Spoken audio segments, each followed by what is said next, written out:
What is going on, you guys? Welcome back to the podcast. In today's video, we're going to talk about the upcoming matchup between the New York Giants and the Chicago Bears. The Giants are at 2-7 at 4.5-point underdogs coming into this one at Soldier Field in Chicago versus the 5-3 Bears. But where I want to get started to start this episode and podcast is talking about the trade deadline that has come and gone as of 4 p.m. on Tuesday afternoon. And there were a lot of people that wanted to see the Giants do a couple of different things here. So let's walk through each of those different things, starting with getting a wide receiver or another weapon for Jackson Dart. And that weapon coming in the shape and form of Miami Dolphins wide receiver Jalen Waddle. Waddle was a significant investment for the Dolphins, and he's kind of been one of their best players since he joined the team. He's 26 years old. Not quite sure if they paid him yet or are about to pay him. But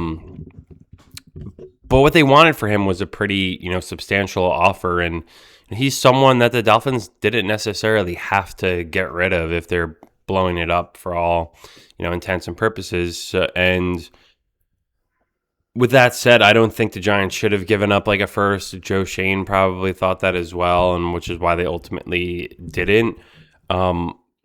I do agree, though, with the people wanting to get someone. I just don't think you should give up draft capital to do that right now at this point in time. Maybe wait till the offseason if you're going to trade for a disgruntled wide receiver who hasn't gotten paid or something along those lines. You're better off waiting to the offseason. You can figure out who's healthiest. They get a full training camp in and mini camp and all of that stuff in with the new team, so get a little bit more familiarized with Dart and the rest of the offense instead of just throwing someone into the mix and hoping that they hit full speed immediately, which there are ramp-up periods, even though they are professionals. So I would like to see them bring in someone this offseason. I just didn't think the timing was right now, and I didn't really want to give up draft capital to do it, because if Joe Shane is fired after the season or during the season, I want that next person to come in and have every afforded opportunity to do with the picks that they damn well please to do with, whatever they want to do with those picks. So, and I think that's ultimately why the Giants made no moves at this point in time at this trade deadline. Maybe if they had a couple more wins, I think it's a different conversation. But being where they are, knowing that coaches are going to be fired this season, I think there was probably noise or, a relay from upstairs.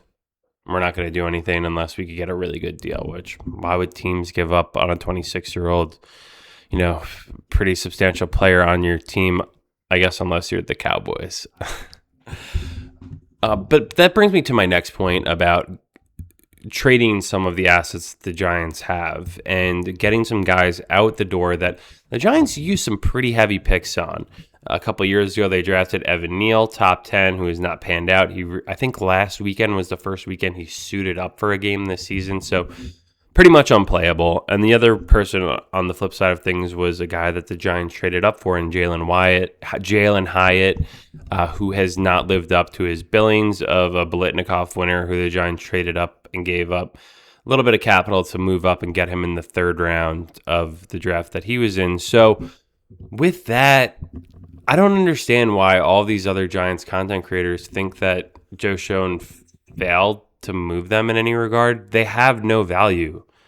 Just because you were drafted at a certain spot, that really doesn't mean anything. Like, why would a team trade for Evan Neal or Jalen Hyatt and give up any sort of amount of resource for them when they haven't done anything in their NFL career? And you could get them for free pretty much besides just signing them at the end of the season. So it really made no sense to me why people were pushing for Joe Shane to get deals done, to get Hyatt and Neal, because you got to get something back for him. Well, other teams aren't as dumb as, there are some dumb teams out there, but they're not as dumb as, we may think, and they know that why would I trade anything, even a seventh rounder, for a guy who can't even play on the Giants that are lifeless in 2-7? So it kind of made no sense in that regard. So that's a trade deadline. I hope they make some move. I mean, Hyatt and Neal will be done after this offseason. Why is my eye like spasming? But moving ahead, we'll fight through it like a lot of these ballers on the Giants do when they're injured. On the flip side of things, I did want to talk about a positive thing within the Giants locker room, and just more reports this week that came out about, obviously the season's not going in the direction that it had hoped. In the offseason, the Giants brought in, and when it was just Tommy DeVito, they had brought in Russell Wilson and Jameis Winston, and then eventually drafted Dart, and then DeVito was relegated. But having said that, it seems that like Russell Wilson and Jameis are still playing a key role in the mentorship and development of Jackson Dart. And this is something that I had spoke extensively about, but I think it's criminally underrated because how many other teams and franchises constantly bring in and draft young guys, young talent, and don't have the veteran leadership for them? I think it's kind of endless when you see that, especially teams picking at the bottom of the, at the top of the draft board, right? But it's usually because they're bad teams. They don't really have good veteran presences. And then for the Giants to do that, I think you're paying for almost just an in-room expert of people who have honed their craft over, a decade almost of, decade plus for Wilson. Jameis is probably almost there, right?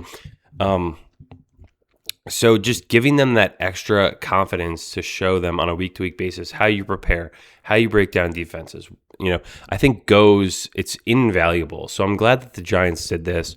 Obviously, Russell Wilson will be gone after this. And Jameis is under contract for next season as well, which is, a win-win. So I think it was a great move that they did. And I think the difference between Russell Wilson and Jameis compared to other players is it seems like they know where they're at in their career and they're not jealous of Jackson Dart. They actually root for him, which is, says a lot about their character. And I think, a lot of other people could take stuff from that, whether it's, in your day-to-day job or across other teams in the league. So I just wanted to put that out there.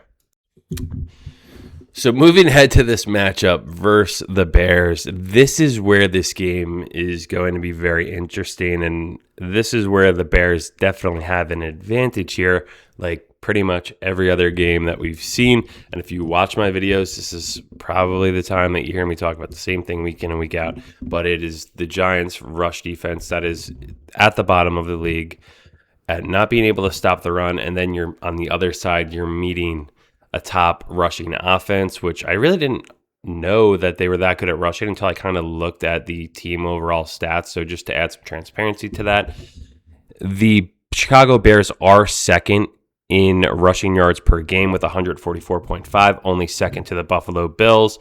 And then through the season so far, they are ranked fifth in overall rushing yards with over 1,100. And their offense is pretty solid as well. They have a top 10 offense overall. And let's just looking quickly at points per game. Also in the top 10 at almost 27 points per game.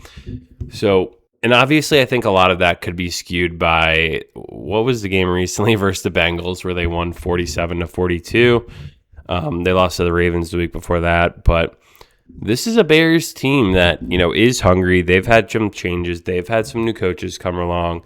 And Caleb Williams is in his second year, and he's looking a lot better. So they had DeAndre Swift go down, and then more recently, filling the shoes for him was running back Kyle Manaji.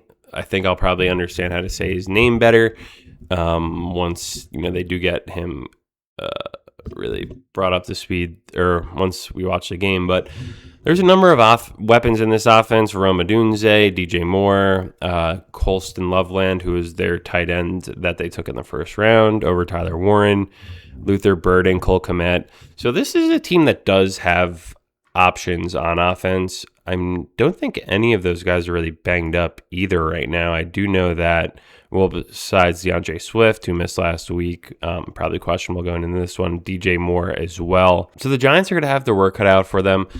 And I don't have any confidence at this point with Shane Bowen as a defensive coordinator that he's done anything to fix this porous rush defense. Bobby Okereke, I think, is maybe fifth in the league in tackles, individual tackles, but it's not really a stat we want to see, right? We'd rather see Brian Burns at the top of the rankings for sacks. But regardless, that's where this team is at. They have a really bad run defense. So again, if DeAndre Swift is out, you have to hammer Kyle Menage's overall rushing yards and anytime touchdown. I mean, because the Giants can't stop the run. We see this week in and week out. And are they even game planning to do it at this point? Because it's the same stuff. And it happened last year. And now it's happening this year, except it's worse. Even if they are able to stop the run, this is an offense that is putting up points. They're putting up yards. They do have weapons available against a shattered and decimated Giants secondary. I don't know if we'll be able to see Adebo come back or Javion Holland, but when you get down to Deonte Banks and all these other practice squad guys, Tyler Newburn's never really stepped up from compared to like what he was when we drafted him or what he was supposed to be. Drew Phillips has been banged up. I mean, this is a decimated secondary, but this is also a secondary that Joe Shane built. So I really don't have any pity for the injury excuse, because everyone has injuries. They figure out ways to make it work when you have good coaching. When you have bad coaching, this is the result that you get. You get the Giants sitting at 2-7 at 4.5-point underdogs. Bears do have some injuries on their defense at key positions at safety and linebacker. So if Jackson Dart can do Jackson Dart things, it is funny to see him score pretty much on every single opening drive of a game, and then kind of the offense just goes back to punt, Jamie Gillen 20-yard punt, 30-yard punt. So I can't really even give a prediction on this game, but it's just one of those games in a season that I don't think we'll probably remember 2 years from now, unless Caleb Williams looks really good or Jackson Dart does something crazy. But yeah, look for the rushing attack from the Bears to just pummel it down the Giants' throat the entire time, which will open up play action to Romadunze or Colston Loveland, maybe even Cole Kmet in the red zone.